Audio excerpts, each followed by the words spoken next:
Se cumplen 40 años de Rock and Pop y de Cemento, dos lugares icónicos del rock argentino. 1985 fue un año muy fuerte para el rock.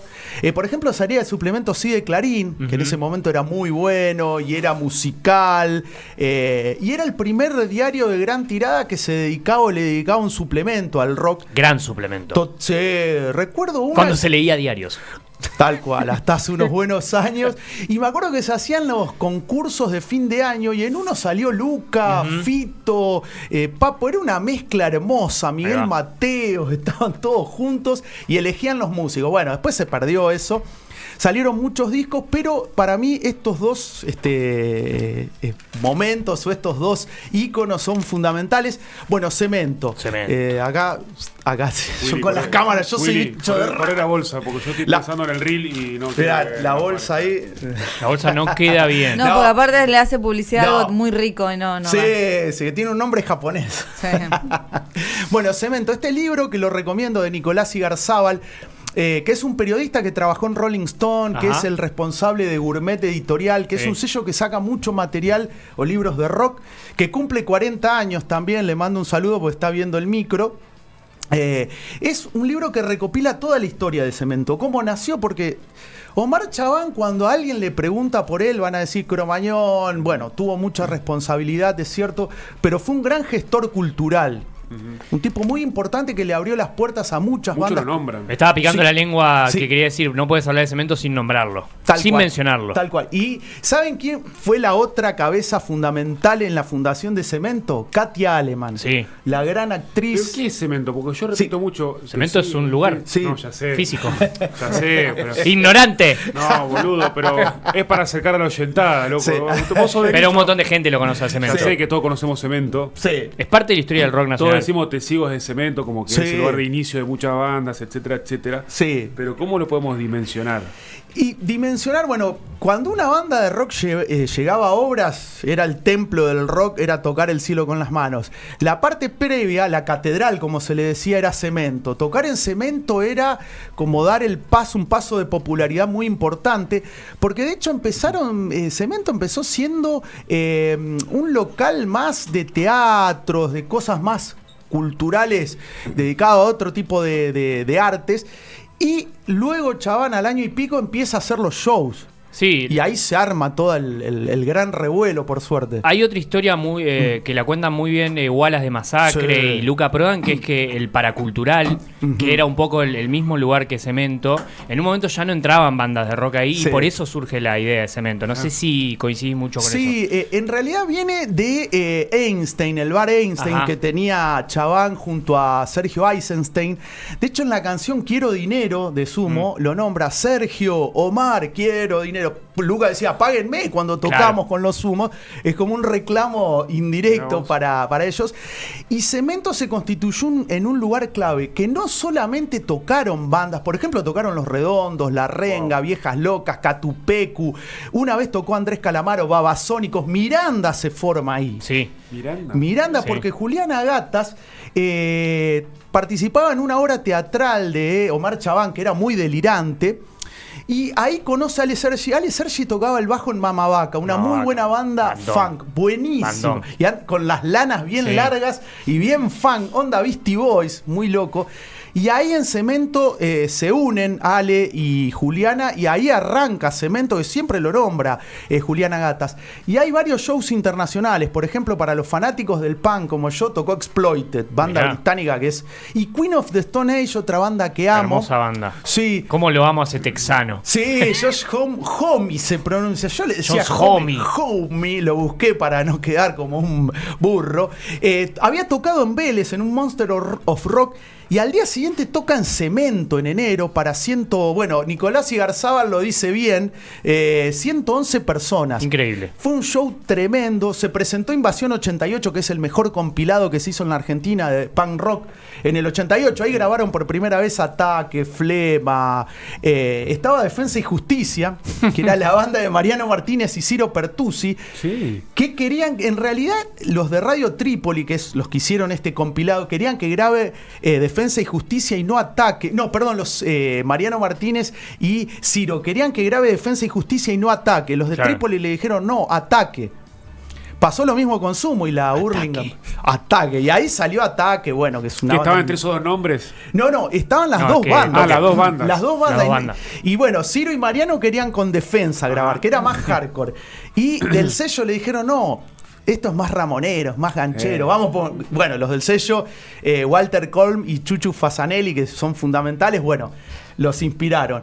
Bueno, Sumo, como decían, Sumo tocó un montón de veces. Millones de veces. Sí, igual, Willy, no sé cómo lo definirías vos, pero era un momento en el cual yo diría la música o el rock, todas las bandas que acabas de nombrar son muy populares y convocan millones de personas.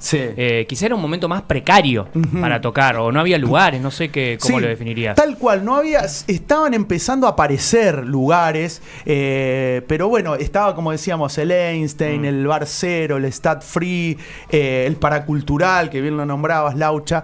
Eran lugares un poco más chicos, pero empieza a armarse todo a partir de ese momento. Decíamos, Los Redondos arrancaron ahí, La Renga, Ataque, bueno, Hermética. No, increíble. ¿Y dónde estaba para ubicarnos? Sí, estaba, bueno, acá lo tengo, Estados Unidos al 11, creo que era en la zona de Constitución. Constitución, sí. Sí, porque por ahí se me mezcla con Cromañón, que era 11, que era el otro emprendimiento que tenía, bueno, que lamentablemente sabemos lo que sucedió, que tenía Omar Chabán, pero este era un reducto fundamental. Yo creo que recuerdo una entrevista a Germán Dafuncio de Las Pelotas, y él hablaba maravillas de Cemento y de la posibilidad que le brindó a Sumo justamente Omar Chabán, que es un gestor cultural muy importante. Y no quiero olvidarme de Katia Aleman.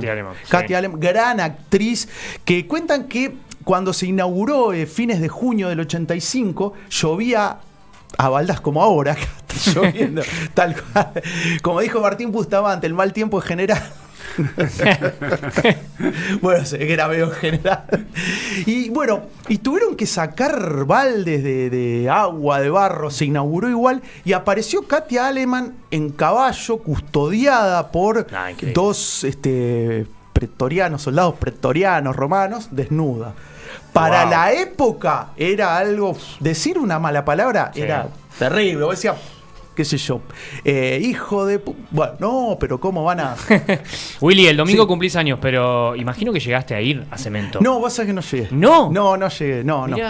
Te lo ve así ahí. No llegué, no, lamentablemente ¿Cuánto duró Cemento? Y 85 hasta 2004, cuando pasa lo de Cromañón. Estaba tocando San Camaleón, muy buena banda. Estaban tocando ahí y le avisan lo que estaba pasando en Cromañón y ahí se cortó. Chao. Una pregunta. Sí. Yo lo tengo de nombre. Sí. Pero, o sea, el lugar surgió para que vaya banda de rock, digamos. En realidad no. Buena la pregunta. En realidad era como una mezcla. Era más tipo cultural, obras de teatro, pero le encontró la vuelta a Chabán porque no daban los números con el rock. Bueno, tocó Boom Boom Kid también, otra banda que me encanta. Decías Masacre, muchos shows, pero se convirtió en algo rockero. Al año y pico ya, 86. Cuando dijeron que con la obra de teatro no iba. No iba. Que de hecho pasó como Los Redondos. Los Redondos era una banda, entre comillas, elitista, no era una banda popular. Sí, de nicho. Claro. De hecho, hay un comentario justamente en Cemento que dice que Alfonso Entrega, que es una de las primeras bandas que hizo reggae en Argentina, llevaba más gente que Los Redondos. Pero bueno, los tipos, yo llevaba más gente que Los Redondos. Ponelo en el currículum. Yo sabía cómo en el disco lo pondría, llevaba. Muy buena banda, Alfonso Entrega, aclaro. Y en el otro lugar sí tuve la suerte de estar, y ahí lo engancho, Laucha, con tu pregunta. Rock and Pop cumple 40 años en enero del 85, con música comienza. Acá estuvo entre 2002 y 2008.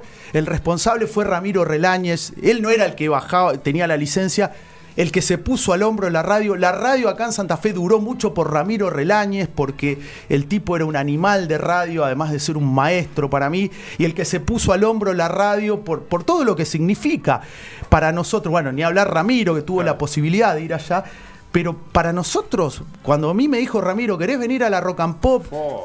Además tenían programación local y bajaban programas increíbles. Rock and Pop, había un tal Lucho que tenía una camioneta ploteada de Rock and Pop, que ese era ambientador de rugby. Y yo iba, y me iba a tener a mi rugby, iba con la camioneta de Rock and Pop. Y yo no tenía 10 años, no entendía nada. Y hoy lo pienso, digo, Rock and Pop de Santa Fe es impresionante. Fue impresionante. Además, cubrían los recitales, como decía Guille. Yo me acuerdo de un recital de Expulsados, que es una banda que me encanta, que se hizo en el Camco, y tocaron varias bandas de acá de Santa Fe. Era muy variado el menú, de Estigma, qué sé yo. Y cuando toca Expulsado éramos 10. Mi hermano, quien les habla, Martoquia, que es un personaje adorable de nuestro rock, el Funes, el memorioso de nuestro rock, que iba siempre, Laurita, una amiga punky, los Araucaria, que era una banda punk, éramos 10. Los tipos, cuando ven que éramos 10, quedaron medio, pero armamos un poco ahí, hermoso. La momia. Sí, además Expulsados es una banda que tocó en Cemento, estuvo en Rock and Pop y que recomiendo. Y ahí va el camioncito, estaba el camioncito de Rock and Pop transmitiendo. Que bueno, el gestor de todo es este señor. Bueno, recomiendo este libro que se llama La imaginación al poder, de Guillermo Curó y Francisco Anselmi. Van a tener toda la historia de Rock and Pop hasta 2015. Muy, muy bueno. Buenísimo. Y acá está Daniel Morano y este señor, Daniel Greenbank, fueron los responsables. Bueno, Greenbank es, de más está decirlo, el productor del rock. Este tipo, y sigue produciendo shows al día de hoy. Es realmente un tipo clave en la historia del rock argentino y se la jugó en el 85 con Daniel Morano, que también era joven, tenía 30 ahí Greenbank. Y bueno, vieron que había una radio argentina, se llamaba una FM, que no le daba mucha bolilla, y bueno, ellos apostaron por Rock and Pop. Arrancó en enero, no era toda transmisión, no había programas, era música. Era música. Y otra cosa que yo rescato mucho de Greenbank, él dijo, yo por ahí hubiera perdido oyentes, pero pasaba la música que a mí me gustaba. Claro. Qué sé yo, pasaba mucho post-punk, The Cure, Siouxsie, Sister of Mercy, él decía, que son bandas tremendas. Y en octubre, entre el 11 y el 13 creo del 85, se hace el Festival de Rock and Pop en Vélez, que fue increíble, alucinante, que ahí tocó Nina Hagen, estuvo In Excess en su momento de furor, la banda de Michael Hutchence, Charlie, Sumo, Soda, Virus, los abuelos. Tenía todo junto. Me pega muy de cerca la bajada de Rock and Pop por dos cosas. No se fue muy bien, pero que yo en ese momento escuchaba muchísima radio, y Cuál es de Pergolini, Di Natale y de La Puente era un programón. Mirá, lo trajiste. Sí, Para mí ese programa me marcó. Es increíble lo que hacían ahí. Y también Lalo Mir estaba a la tarde. Sí, él hacía Animal de Radio. Animal de Radio, uno de los mejores programas que escuché en mi vida. Uno de los mejores para mí programas de la historia de FM es Radio Bangkok. Bueno. Sí. Radio también, Bangkok con Lalo Mir. Estaba Bobby Flores, la Negra Bernasi, Douglas Vinci y el Ruso Berea. El Ruso Berea es otro personaje clave para mí, un tipo que admiro mucho, además de su forma de ver el fútbol. El Ruso vendía discos importados. Y una vez cae a la radio, se ve que hizo un personaje y le dijo, Lalo, vení, vamos con Radio Bangkok. Y después el Ruso... Era un delirio eso. Sí. Vos sabés que, bueno, en la facultad, el primer año, no sé si comunicación, pero en locución, el primer año de radio te dicen, escuchen, pongan en YouTube Radio Bangkok, porque esto es como, no sé si la meca, pero es un delirio que irrumpió un día en la radio, y hay gente que hacía como que estaba en Bangkok haciendo radio. Espectacular, ruido, grito, gente, estaban locos. Era terrible, tremendo. Yo también lo daba en clases, les hacía escuchar fragmentos de Radio Bangkok. Qué copado. Pero tremendo, además lo que era, había una que era División Entel, que era como División Miami, pero Entel era la empresa telefónica nacional que iban a arreglar cosas. O sea, Douglas Vinci hacía de un reverendo y daba consejos. Hubo un spot que se grabó para Radio Bangkok que lo hizo la Mona Jiménez. Poner un cuartetero en el año 87-88 en una radio de rock era disruptivo. Sacrilegio total. Lo hicieron y fue espectacular. Duró un año y pico. Lo iban a levantar y el público dijo, los oyentes, no, que vuelva. Y volvió.